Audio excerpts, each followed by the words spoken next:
Good morning mga kanter. Upat puluh sisa. Ito yung manok bahay ni Master Paeng o lasak. Tingnan mo naman o lasak. Wala pa. Lasak yan mga idol. Tapos ang ganda ng kaliskis. Tingnan nyo naman yan mga idol o. Ang ganda ng kaliskis. Dito mga idol o. Kita nyo yan mga idol.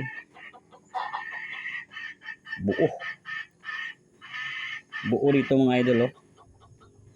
Isa, dalawa, tatlo ang buo.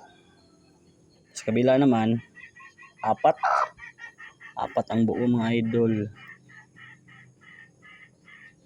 Isa, dalawa, tatlo, apat. Ganda. I-breed namin to sa labuyo na si Sunok. Yun maliit yun na pure yun na kuan labuyo. Ganda talaga mga idol. Ganda ng kaliskis.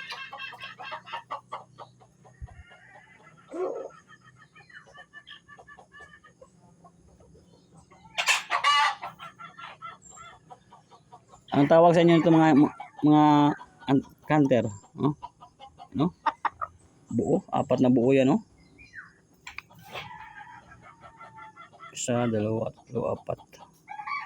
Ganda talaga. Dito naman tatlo. Isa, dalawa, tatlo. Ganda. Tapos lasak pa. Kaso manok bahay lang ang lasak. Ito yung bantam ko guys. May mga sisiw na yan. Pero iba pinalimlim ko. Ito yung bagong pangati ni Master Paeng. Manari ng ano yan, kaliskis. Dalawa sa kabila, isa sa kabila. Ang buo. Ipapalahe ko dyan para magkatalisahin tayo. Tapos yung lahi, yung anak nila, i-cross natin sa pure labuyo. Ayun na yung, ito yung nagkasakit ko na labuyo. Unti-unti na nakaka-recover na.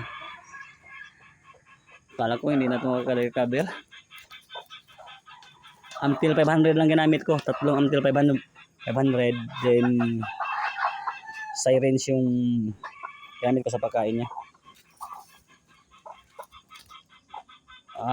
Survivor. Tulis na yan next season. Ito si Balbas. Tinanggalan ni Balbas. Master Paeng ng Balbas. Meron din siyang kulasisi dito. Yan, kulasisi. Alimukon. At yung ibang kulasisi na andun sa puno ng Mansinitas.